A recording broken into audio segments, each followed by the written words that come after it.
Hello! Welcome back to Two Cups with Tigger and Moon. So, it's been a, busy few weeks as usual, but we've got some really cool workshops coming up that my incredible wife is going to be heading up. And one of them is this new, well, I guess it's been around for a while, but it's becoming pretty popular right now, is this Enneagram, kind of learning your number and your personality and how all that kind of works together and works with your spouse and even with your kids. It's pretty intricate. It's pretty neat. It's not something that I would have ever thought and got into, but of course with her and her studies and everything she's got going on for her master's, it's really cool. So I digress. I let her go now. So it is if you don't know, it's a 9 personality type category system that's been around for a while, but it's gaining a lot of popularity. So yes, I'm going to be doing a workshop on that. So if you're local, would love to have you join us. I'll post information somewhere on the video. But yeah, it just kind of really helps in this self-awareness, just kind of why we're motivated to do the things that we do, how we interact with people, and then it helps us understand the other people in our lives better too. Mm-hmm. And so when you have more understanding, usually then there's more grace that comes with it and how you interact with that person. So that's kind of what we want to talk about today, is knowing each other's numbers, how that has helped each of us personally, but also how it helped us to relate to each other and have more grace towards each other. Yes. And knowing more about that person's number. So we'll start with his number, which is number 7. 7 with an 8 wing, which is 15 in normal. It is called, I think, enthusiast is what it's usually called. More is better is the motto. Eternal Peter Pan is that's him, always looking for adventure. Try to avoid pain and fear by escaping to pleasure, fun, and entertainment. So they're usually very what do you call it? The crowd, the party. What's the phrase? I don't know. The fun guy. I'm the good cop. The party of the crowd. What am I trying to say? I don't know. There's a phrase. Anyway, let's move on. I'm that guy.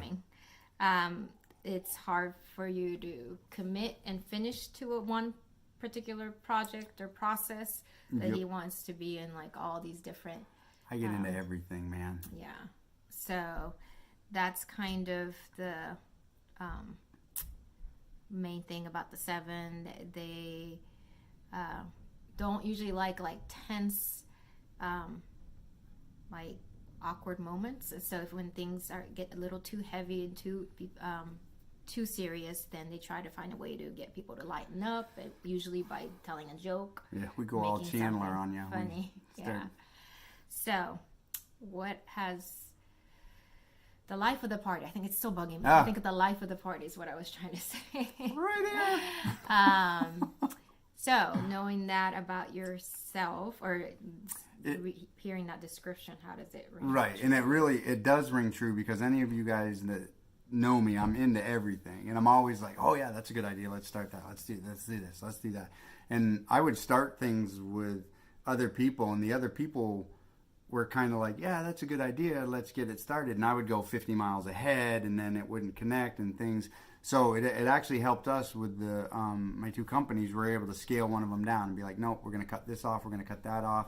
We're going to streamline and focus on this and this, because that is better for me, so that when things do come across my place, I still think the pot top holder's a big winner someday. I can other project idea. It's in the back here, but I can not get involved into it, and I can actually understand that my personality is the type that likes to get involved in everything. But when I do that, I stretch myself way too thin.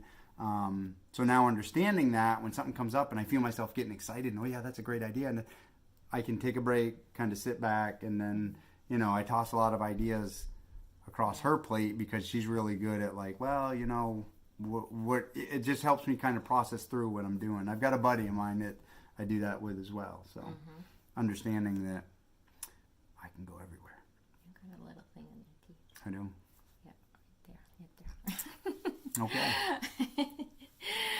So Apparently that bugged her.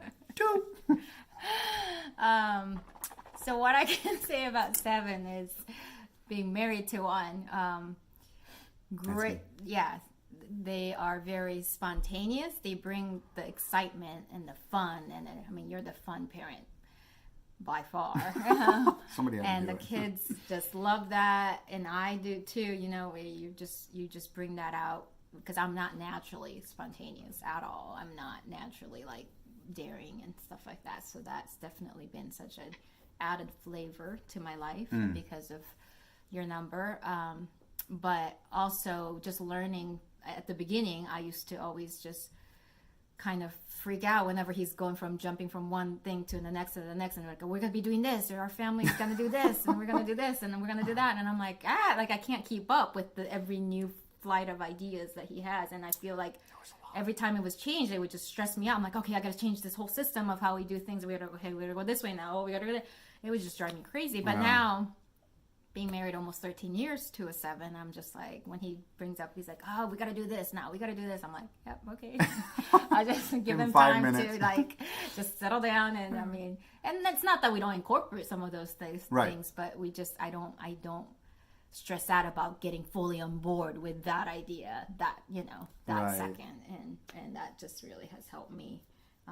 Just learning about your number has definitely helped me kind of calm down in that area, and like knowing, oh, that's the 7 in him, and give it a little more time. There you go. Give it enough time for me to be like, yeah, probably not a good idea. Don't incorporate it into our system. But some are great ideas, and for sure, it's just they're always just thinking of something new, something different. So, all right. So now on to my number, which is Enneagram 2. 2 is all about relationships. I think they're usually called the befriender or helper, because it's all about kind of making sure that all the relationships are in good health, and that I'm not disappointing anybody in my relationships. That's kind of the big pressure. The motto is like the quote that resonates with me is, I'm okay if you're okay with me, or I'm not okay if you're not okay with me. It's like the kind of my inner worth and peace is dependent on the quality of my relationships, especially the more intimate the relationship is. Those are the ones that I really like care about the most. And a whole nother video. But it's really, it can lead to being a little too compliant, too stretched thin, trying to help everybody, overextended, like codependent, all that stuff, and just basically a big people pleaser sometimes, and so I'm definitely I feel that, as I've matured and grown, like it's definitely something that I try to be cautious of, that I'm not doing things out of just wanting to be appreciated and wanting to be liked, versus because I really want to do those things for other people. So that's kind of how Enneagram helps you kind of keep your motive in check, because knowing that that's kind of your tendency is to have that motivation, unhealthy motivation. It kind of helps you to keep in check of like, oh, why am I really doing this? And that's been a huge part of it for me, is that, we've been married 13 years, and now that she's looked at the Enneagram and brought the numbers up, and I kind of scanned it, I was like, man, that is me. And that this year was the year that I was like, you know what? I need to reel this in. And with her, understanding, I always understood certain things about her as we grew and we communicated and all of that, but to be able to look at the Enneagram system and be like, oh my gosh, yeah, it is, that's part of her personality as well as these other things, helps me better appreciate how important relationships are to her, because like I'm more of an organic type person, like, with our new church family, with, Pastor Aubrey and Ben and all these other guys, where we're just kind of forming, and Leo, we're forming these really cool relationships. To me, it's just like, this is how, these are good relationships. This one's not. Let's cut it. Let's move on. Let's focus. But with her, it's much different than that relationships are super important to her. So to just say, well, hon, you know what, that relationship's not important, let's cut it and move on, is not, it's not good. Style. It's not her style. And at the end of the day, I mean, some of those relationships, they may just struggle in the beginning, but become great relationships. So, or I'll realize that he was right. It wasn't the best, but that I needed to kind of still go through that process, you know. Right.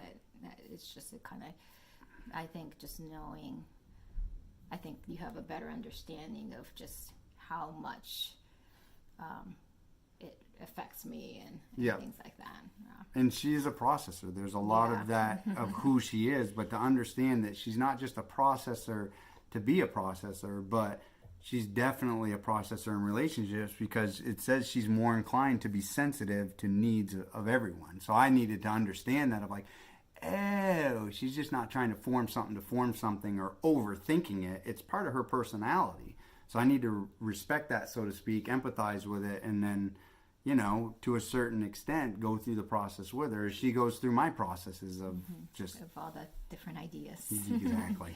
But I mean, that's just kind of an example of how it just, again, like helps us to have more grace on each other, you know, and just understanding that's kind of the tendency. These are the things that's really tends to be really important to that person, so that, you know, we kind of don't dismiss it so easily. And again, it's a way for us to kind of understand better ourselves and why we do what our tendencies are and all of that. But there's so much more to the Enneagram than our time allows right now. So please come join the workshop if you're local, and if not, we'll hopefully post more videos on it in the future. Yep, and we'll post date and time and stuff below, but we'd love to see you there, and it's going to be fun. You know why? Because seven's going to be there. When the seven's there, you can always count on some fun. All right. Awesome. We'll talk to you guys soon. Bye. Bye.